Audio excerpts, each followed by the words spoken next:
Lep pozdrav. Današnji pogovor bo nekoliko drugačen. Ne bomo govorili o znanosti, ampak se bomo posvetili kulturi oziroma umetnosti. To je, po mojem mnenju, pomemben del akademskega okolja. V preteklosti je bila akademska izobrazba neločljivo povezana s kulturo. Že sama beseda umika, ki se jo danes mogoče ne uporablja tako pogosto, združuje tako izobrazbo, splošno razgledanost, kot tudi kulturo. Sam menim, da bi mogla biti umetnost oziroma kultura pomemben del akademskega življenja na univerzi, in menim, da bi lahko bili tu na univerzi bolj aktivni. Včasih gledamo na univerzi, na umetniške akademije kot nekake grde račke, ampak sam mislim, da bi morali to, da so del univerze tudi 3 umetniške akademije, izkoristiti za boljše ustvarjanje akademskega okolja na univerzi. Moja današnja gosta sta Dušan Bavdek, profesor na Akademiji za glasbo, glasbenik, in pa Metoda Kemperle, profesorica umetnostne zgodovine na Pedagoški fakulteti. Lep pozdrav. Dober dan. Kako se vama zdi, kako imamo dovolj kulturnega življenja na univerzi, se dovolj povezujemo preko kulture, se dovolj posvečamo kulturi? Mogoče Metoda najprej dame prednost. Ja, hvala. Ja, jaz bi se navezala najprej na te tvoje uvodne besede. Namreč gotovo se družba kot celota premalo zaveda, da je umetnost najpomembnejše stičišče vseh bioloških in socialnih procesov osebnosti v družbi. In da je umetnost zelo komunikativna in da nam pomaga razumeti vidike sveta, ki jih sicer ne bi mogli razumeti, da nas sooča z nekaterimi problemi, ki jih sicer pravzaprav sploh ne bi opazili. In da zlasti sodobna umetnost, torej likovna umetnost, ki jo pač bolj poznam, da nas lahko pripelje do tega, da začnemo ponovno ocenjevati in premišljevati o svojem odnosu, o svojih vrednotah, o svojih pričakovanjih in da se lahko celo soočimo s nekimi svojimi predsodki. In odrasli ljudje, zlasti tisti bolj izobraženi, pa ne glede na to, kakšna je njihova izobrazba, bi radi konzumirali kulturo, bi jo radi razumeli, bi radi v njej uživali.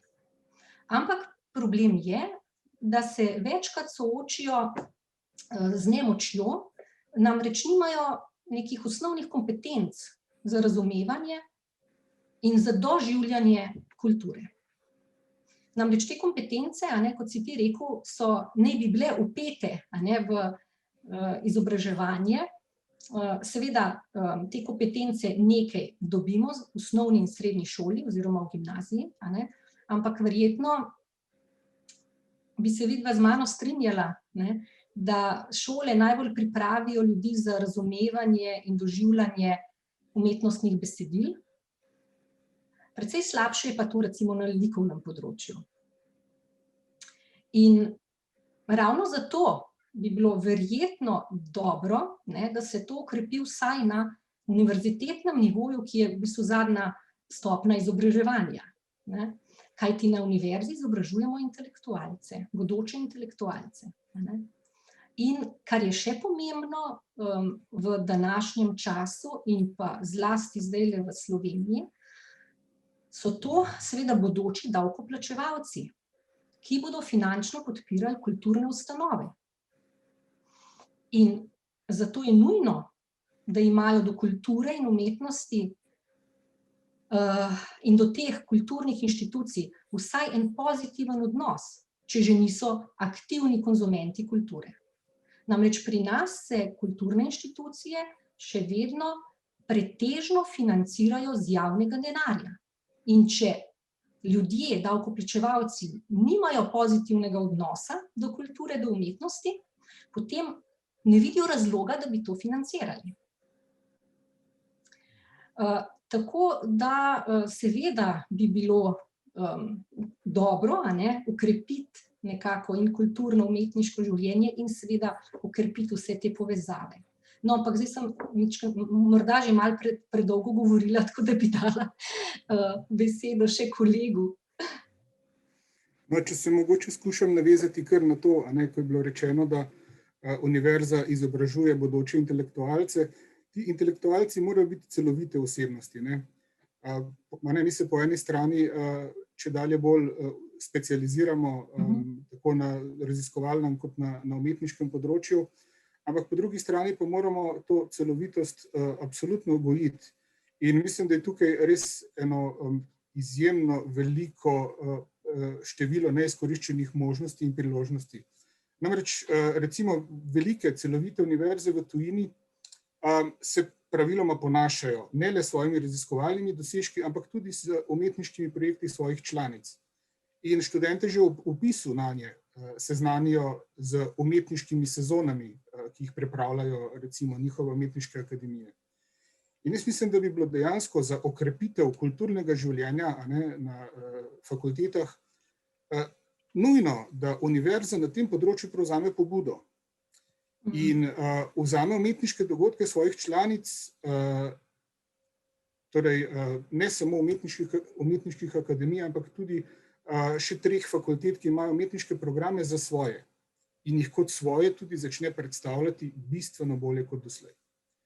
En preprost korak bi bil po mojem mnenju že uvedba nekega integralnega koledarja kulturnih prireditev na spletni strani univerze, kjer bi bili čisto preprosto predstavljeni koncertni cikli Akademije za glasbo, gledališka in filmska sezona AGRFT, razstave in projekti ALOO.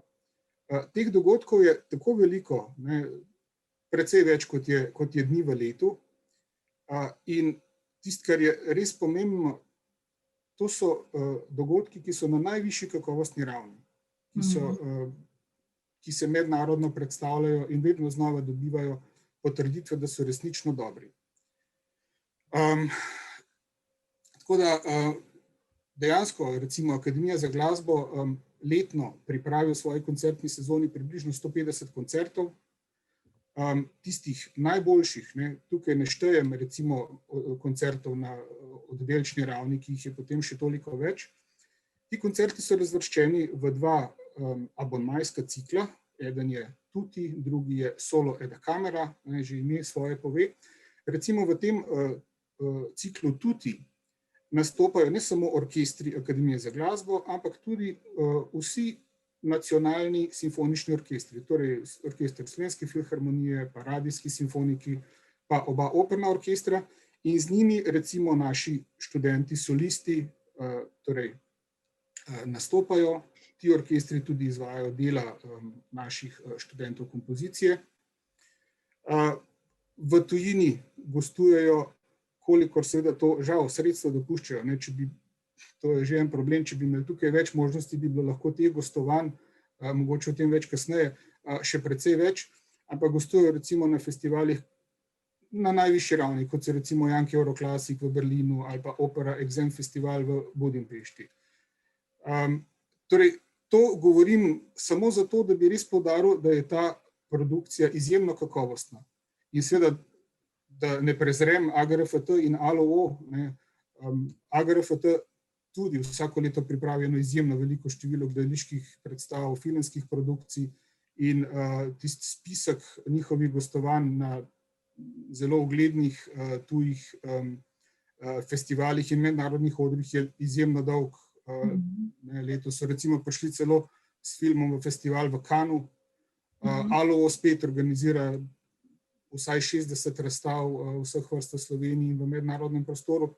Zdaj, jaz sem opazila, da v zadnjem času pravzaprav je bilo kar nekaj pozitivnih premikov narejenih, kar se tiče te prepoznavnosti univerze, razširjenosti kulture, povezovanja. Recimo, en tak zelo pomemben projekt se mi zdi Mala galerija Banke Slovenije, kjer je univerza 2 leti nazaj to pogodbo o nameri podpisala in tam se zdaj razstavlja kvalitetne študentske projekte, dosežke pač naše univerze oziroma fakultete in akademij. In pomembno se mi tudi to zdi, da je sama galerija locirana v čistem centru Ljubljane, ob eni najbolj prometnih ulic, ima ogromna okna, taka izložbena okna, tako da mislim, da je prepoznavnost univerze s to pridobitvijo gotovo zelo narasla. Ali pa recimo zelo pomemben dosežek se mi zdi to združitev fakultetnih založb v univerzitetno založbo.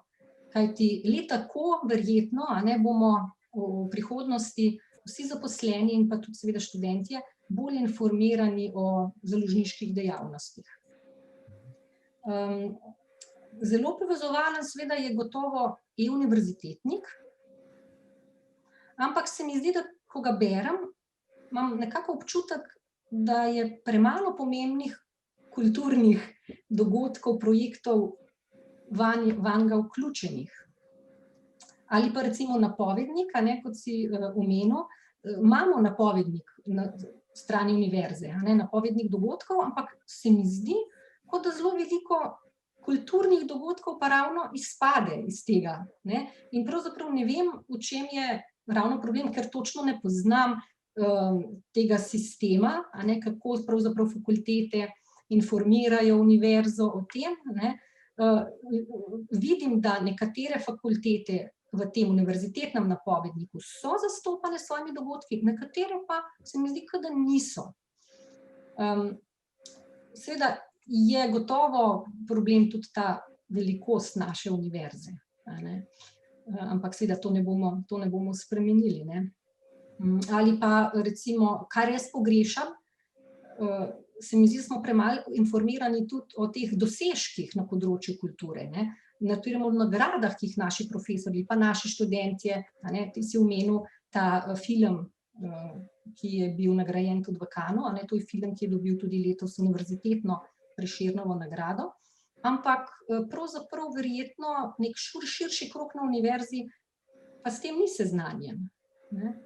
Ali pa natečaji, na katerih zmagujejo recimo naši arhitekti, krajinski arhitekti, o tem pravzaprav zelo malo vemo.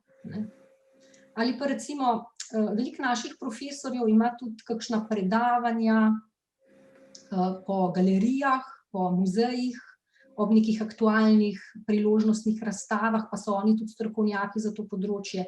Pa o tem v bistvu sodelavci pravzaprav nič ne izvemo, s strani univerze, razen če smo slučajno pač na mailing listi tiste galerije ali pa muzeja, pa druge inštitucije.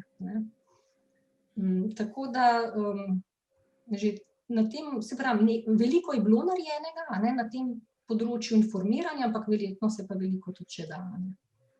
Ja, se zelo strinjam, tudi jaz mislim, da zelo malo informacije dobimo, sploh tisti, ki smo na neumetniških akademijah, ki nismo toliko povezani s tem. Ena mogoče bi bila, kaj misliš, Dušan, recimo, da bi uvedli neke abonmaje univerzitetne za študente, sam vem, če izhajam iz sebe, jaz imam običajno dobro, zdaj koronska situacija malo težje, ampak 2 abonmaja, ker potem, ko imam abonma, vem, da grem na tisto predstavo. Če ne, pa vedno malo odlašaš, a bi šel, pa mogoče enkrat vidiš, pa potem čez par dni pozabiš, da bi za te dogodke, recimo vaše koncerte z predstave AGRFT uvedli neke univerzitetne abonmaje, kjer bi ljudje lahko redno se udeleževali tega. Ja, zagotovo.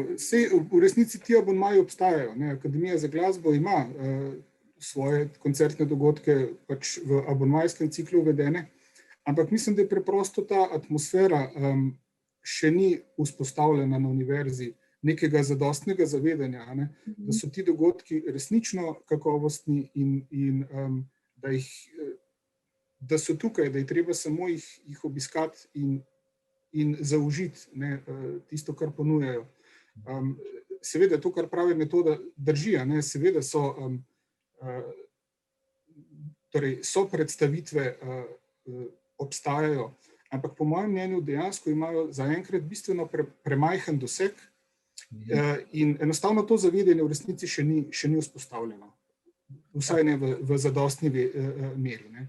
Ja, mislim, da moramo to zavedanje ustvariti, da moramo privzgojiti nekako sta pa načela, mogoče, če sam pokomentiram, se mi zdi tudi eno zelo pomembno temo, ko si rekla, da je treba vzgajati celotnega človeka, tukaj se mi zdi, da se predvsej v zadnjih letih v sodobnem svetu, v zahodnih državah, ne samo v Sloveniji, postavlja ta dilema, ali mora univerza vzgajati nekega strokovnjaka za točno določeno poklic ali mora izobraževati širokega intelektualca. Poznam primer pred par leti, da so v Wisconsinu na državni univerzi hoteli tako na potihem je hotel guverner države Wisconsin spremeniti slogan iz za napredek človeštva za izobraževanje kadrov za potrebe države Wisconsin, ne. In tukaj je ta dilema, ki pa po mojem je lažna dilema, ne. Jaz mislim, da moramo delati oboje. Seveda moramo vzgajati kadre, ki bodo lahko zaposljivi na trgu, ampak ob tem morajo biti pa široki v svojem znanju, v svojem pogledu na družbo, ker le taki ljudje bodo potem lahko tudi koristno delovali v korist celotne družbe. In da tukaj hkrati je pa ta, mogoče tudi z tega stališča lažna dilema, če gledamo sodobni svet, ne, se zelo spreminja, poklici se zelo spreminjajo in zdaj, da nekega strokovnjaka ozko usmerjenega vzgajamo, vprašanje, ali bo to čez 5 let ta vzgoja, ta strokovnost še aktualna. Tako da tukaj mislim, da je pomembno, da to širino ohranjamo in tudi na takih zelo tehničnih, zelo strokovnih fakultetah tudi dajemo to intelektualno širino študentom. Ja, mislim, da moramo na celotno izobraževanje gledati kot na vzgojo in izobraževanje za življenje. Ne, kot si rekel, samo široko izobražen posameznik lahko tudi potem na svojem področju dela dobro. Ne. In umetnost je interdisciplinarna. Nastaja interdisciplinarno, ne? To ni predmetno, v resnici to ni predmetno področje, ne? To je interdisciplinarno. Ne vem, če se spet samo omejim na likovno področje, ne? To je hkrati intelektualno in hkrati delo z rokami, ne? Ampak oboje je zelo povezano, ne? Tako da in seveda razumevanje umetnosti je pa tudi interdisciplinarno, ne, medpredmetno. In zato je prek umetnosti, recimo, ne, pravzaprav se da celotno sodobno družbo tudi interpretirati in se v njej pogovarjati. In v vseh problemih, pravzaprav, ne, ki se danes odpirajo, to vse umetnost pravzaprav tematizira. Ne. Seveda, precej prej, kot se pa družba sama nekega problema sploh zaveda. Ne. Zato je pomembno, da ima nek intelektualec neke te kompetence, pravzaprav, ne, razbiranja pomena umetnin, zlasti seveda sodobnih umetnin. Ne. In zlasti umetnost v tem času tudi pomembna, ker nam lahko privzgaja tudi empatijo, ki pa jo imamo precej malo, ne, v teh časih, ko se stvari zelo hitro spreminjajo in v času teh velikih migracij, verjetno bo vedno bolj tudi to pomembno, ne, kako bomo mi imeli, kakšen odnos bomo imeli mi nekako do drugega, do sočloveka, ne. In to nam lahko privzgoji umetnost, doživljanje umetnosti, ne. In zato to potrebujemo vsi pravzaprav, ne, ki smo vpeti v družbo, ne. Vemo, da smo velika univerza, ne, tako zelo raznolika tudi. Ne marsikdaj tudi slišimo kritike, da smo prevelika. Jaz mislim, da to ni narobe, da bi mogli to izkoristiti, to velikost v svoje prednosti. In je pa včasih tudi problem, mogoče malo tudi to, da smo razdrobljeni, da smo na različnih lokacijah, da zaposleni na univerzi ne čutijo dovolj pripadnosti na univerzi, pa včasih mogoče tudi študentje, ne, da bolj čutimo, tudi neka raziskava je bila narejena, mislim, da 2-3 leta nazaj, ki je pokazala, da zaposleni čutijo predvsem pripadnost fakulteti, ne pa toliko univerzi. A mislite, da bi lahko skozi kulturno-umetniške dogodke to pripadnost tudi povečevali, da bi se ljudje z različnih fakultet srečevali na nekih takih skupnih dogodkih in na ta način čutili, gradili to pripadnost univerze, ki bi mogla biti po mojem mnenju večja? Gotovo, ja, saj ne vem, recimo, če se spomnim nazaj, ko sem jaz študirala, pravzaprav jaz sploh nisem vedela, kaj v resnici je univerza. Jaz sem samo vedela, poznala fakulteto, nisem pa pravzaprav vedela, kakšna je zdaj vloga, pa kakšna so ta razmerja, ne.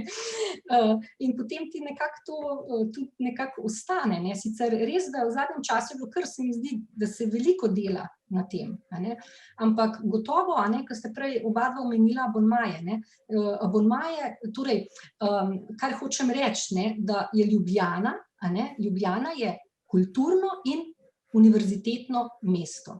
Ljubljana je gotovo mesto, ki ima v Sloveniji največ kulturne infrastrukture, ne. Od galerij, muzejev do koncertnih dvoran, do gledališč, do kinematografije dobre, ne.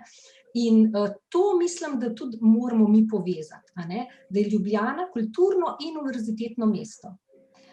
Ker tako zaposleni kot študenti sem prepričana, da premalo izkoriščajo to mestno kulturno infrastrukturo. Res, da imajo kulturne ustanove študentske popuste, ampak študentom manjka informacije o tem, kaj posamezne kulturne institucije sploh ponujajo. Recimo, jaz včasih kaj vprašam tako študente, kam kaj hodijo in recimo sploh ne poznajo kinoteke, na primer. Sploh ne vejo, da obstaja. In se mi zdi, da bi bilo fino, da bi vsako leto lahko na univerzi priredili nek informativni dan, vsaj za bruce, na katerem bi se te institucije predstavile. Sicer ne vse, mogoče tako po sklopih institucij. Potem bi lažje prišlo tudi do tega vzpostavljanja nekih abonmajev, študentskih, pa tudi za zaposlene. Zakaj ne? Saj nas je toliko veliko zaposlenih, da bi gotovo zapolnili eno predstavo v recimo drami. Ker mladi so zdaj tako bombardirani s temi informacijami na družabnih omrežjih, da pravzaprav nekih takih informacij, jaz bi temu rekla bolj koristnih informacij, recimo pogosto do njih sploh ne pridejo.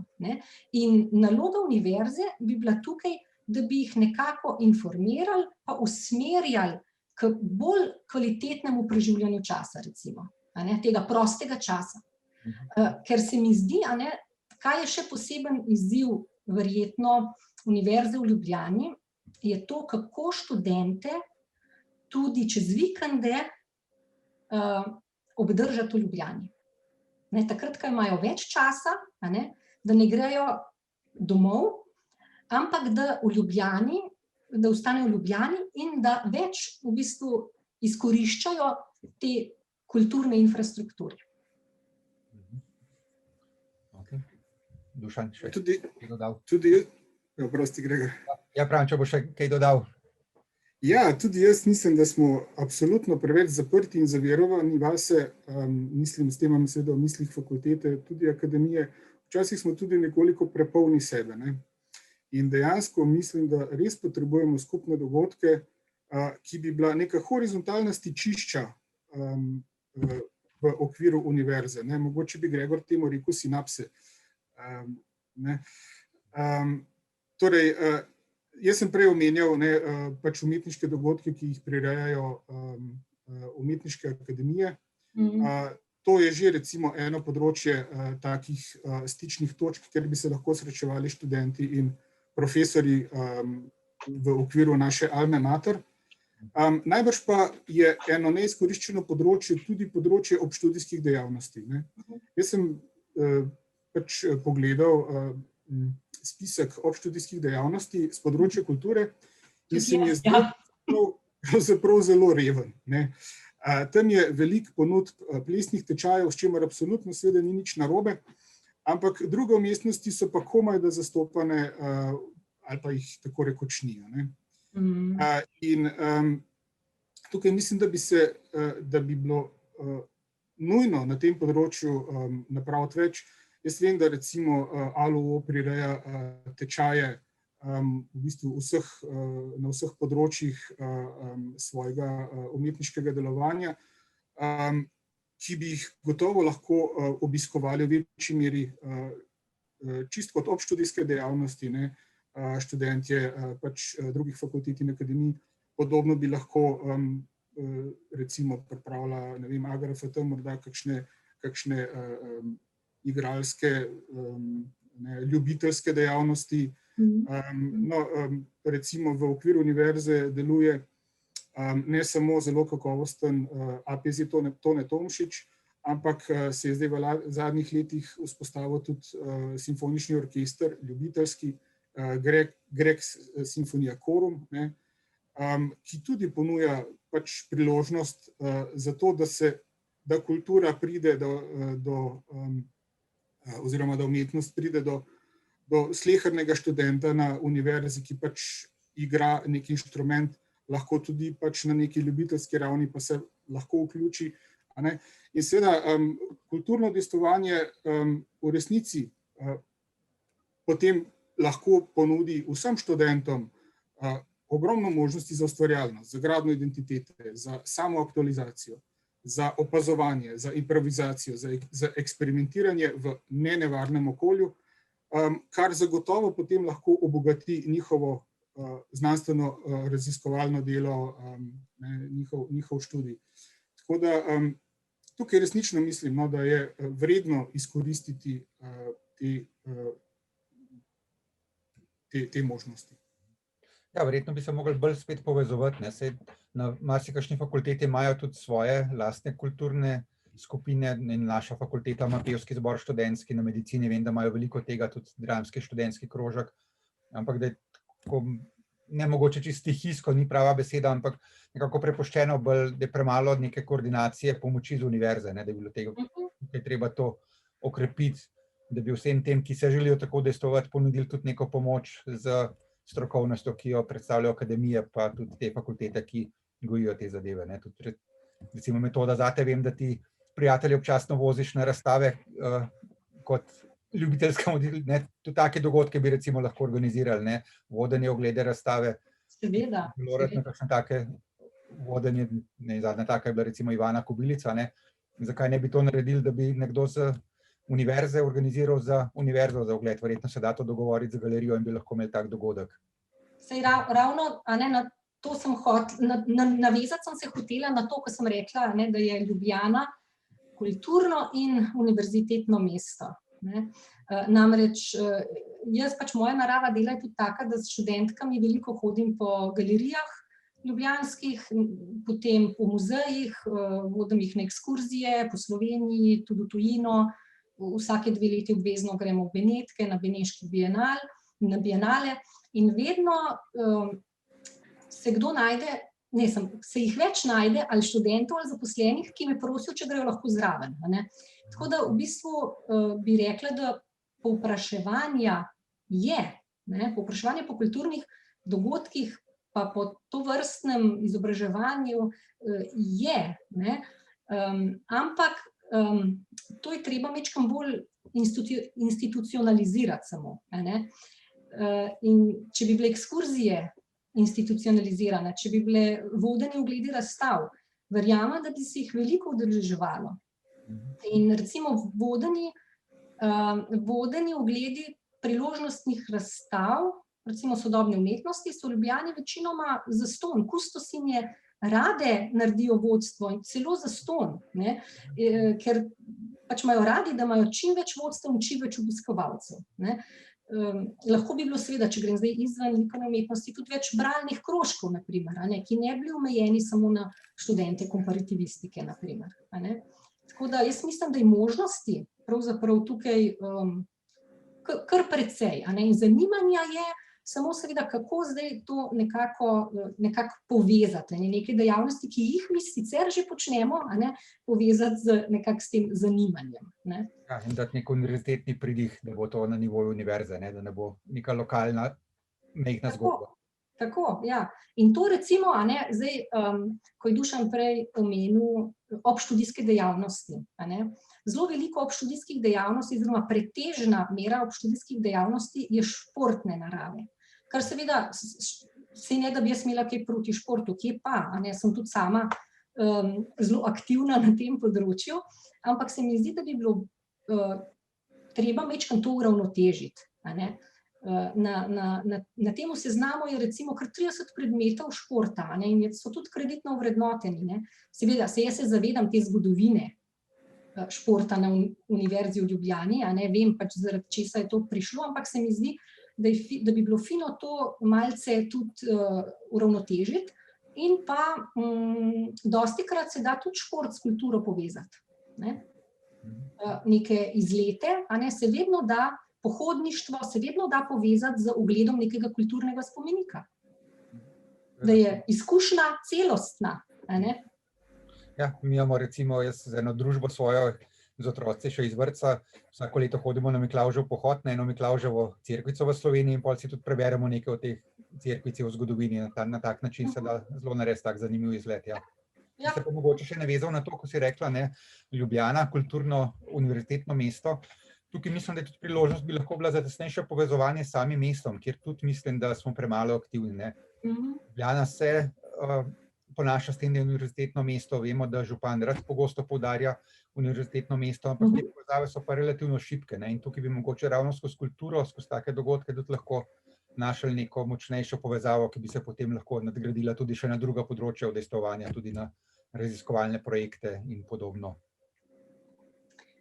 Ja, tudi je recimo problem, zdaj, ko si ravno omenil mesto, a ne, sem se zdaj spomnila na en tak študentski projekt, študentsko pobudo, ki je bila pred leti, zdaj jaz ne vem, a jo smem omenjati ali ne, no, mogoče bi tako opisno povedala, no, šlo je za eno društvo študentov na področju umetnosti, približno 10 let nazaj so se ustanovili, so bili zelo povezovalni in po nekaj letih so začeli izdajati tudi revijo, ki je, se mi zdi, kar etablirana na tem področju.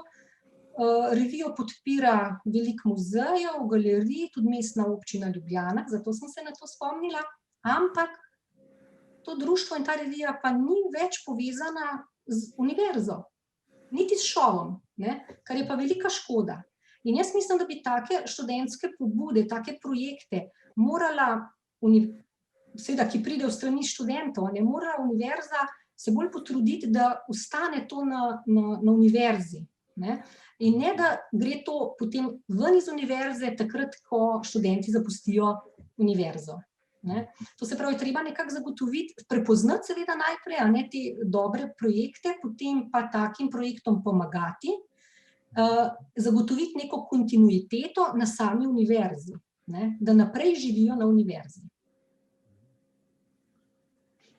Zdaj, še ena možnost, kjer jaz tudi vidim, da je možnost več sodelovanja, je pa seveda tudi vključevanje kulture in umetnosti prav v naše vsakdanje delo, tudi tisti, ki nismo umetniki, ne. Tudi profesorsko raziskovalno delo lahko se marsikaj nauči iz umetnosti, po mojem. Že samo javno nastopanje, ki je del vsakega profesorskega poklica, pisanje projektov, vse to zahteva tudi kreativnost. Vemo, da pisanje projektov je vedno bolj zahteva kreativnost, vedno bolj se ocenjuje tudi forma, ne samo vsebina pri raziskovalnih projektih, ne, in da tukaj bi tudi lahko verjetno kakšne povezave našli, kako bi lahko umetnost nas, ki smo bolj naravoslovci ali pa tudi družboslovci, izobraževala, kako boljše doseči te svoje zadeve. Kaj pa o tem mislite? Bi dala skrbno besedo, ja. Oprosti. Ja, jaz sem pravzaprav že prej omenil, a ne, da resnično umetnost ponuja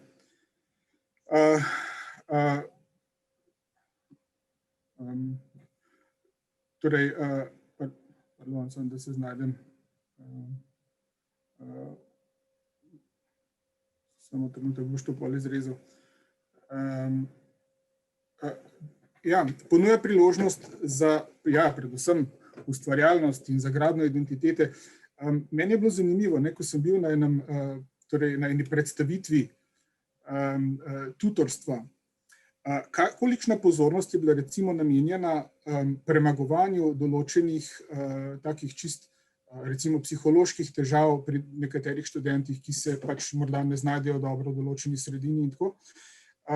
In menim, da recimo na umetniških akademijah je tovrstnih težav precej manj, ne. Prav zaradi tega, ker imajo študentje ta privilegij, da se dejansko skozi svojo umetnost tako rekoč nenehno izražajo, nenehno, ne, imajo možnost prenašati svoje notranje doživljanja navzven in so posledično mnogo bolj odprti, mnogo bolj komunikativni. Tako da to je zagotovo tudi ena od prednosti, ne, recimo, ki bi jih lahko obogatitev kulturnih dejavnosti prinesla. Je pa potem, po mojem, bi bilo pa tudi smiselno doseči, da se prav v programe postopno vključi v pedagoški proces vsaj neko majhno število predmetov, splošnih izbirnih predmetov s področja umetnosti. Torej, najbrž so to projekti STEAM, ne, tisti, ki skušajo v to smer iti. Če bi seveda dosegali potem v bistvu te učinke z vnašanjem kulture oziroma prinašanjem kulturnih elementov, umetniških elementov v znanstveno raziskovanje. Zdaj, sodobna umetnost se že kar nekaj časa zelo povezuje z znanostjo. Sicer pač na umetniški način, da ne bo pomote.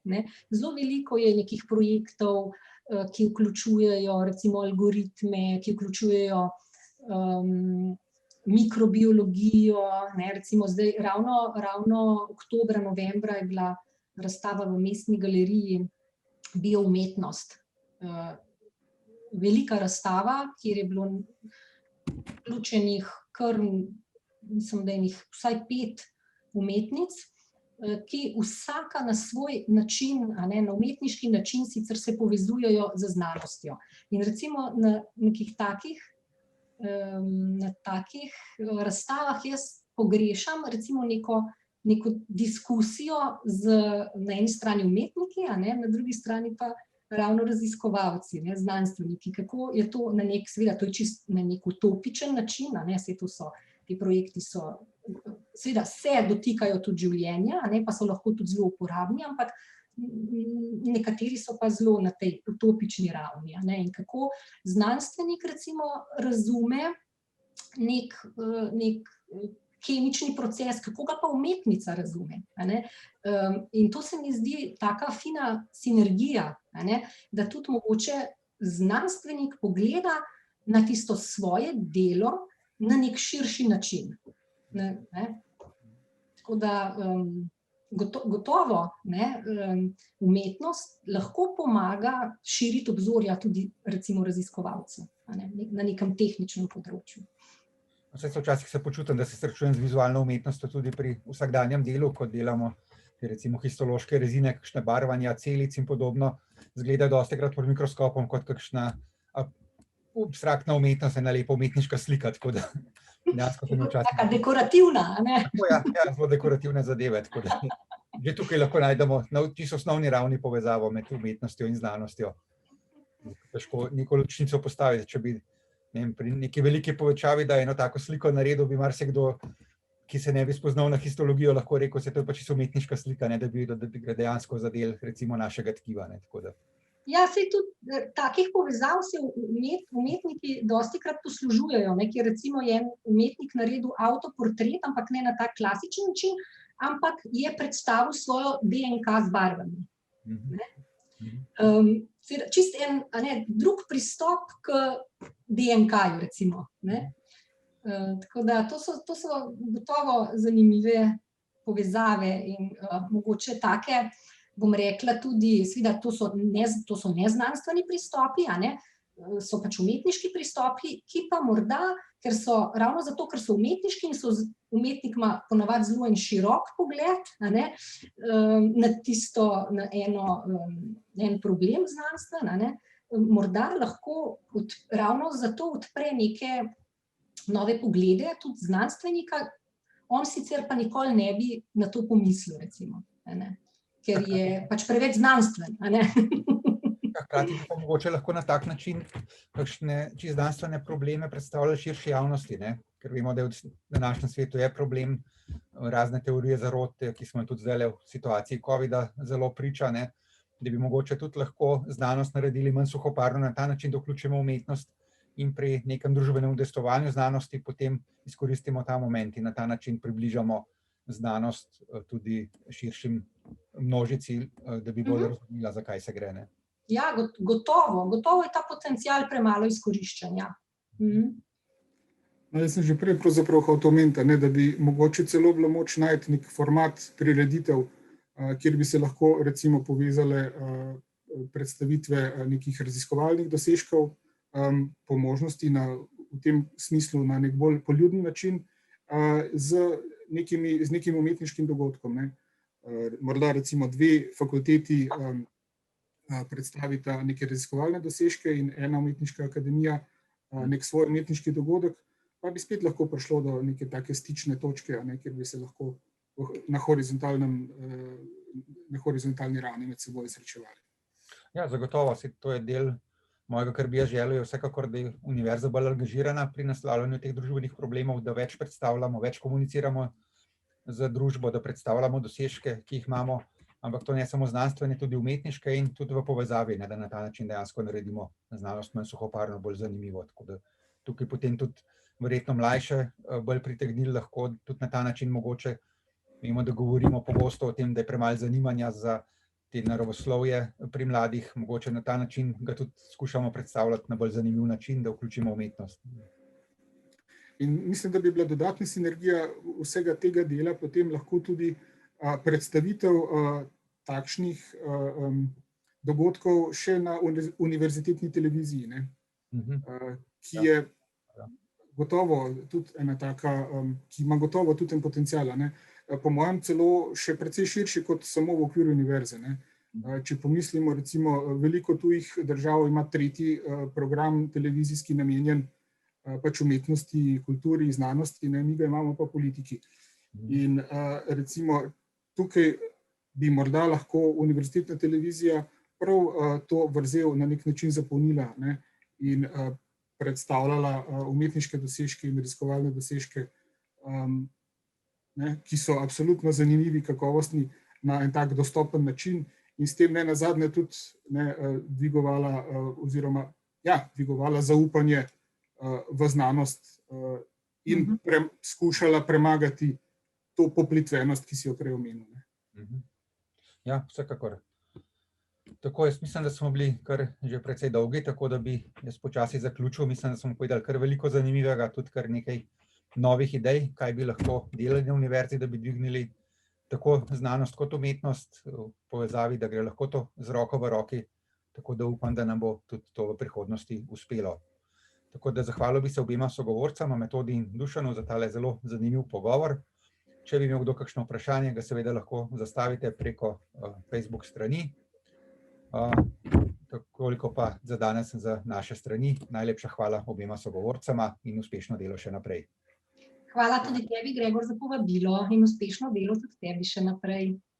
Hvala.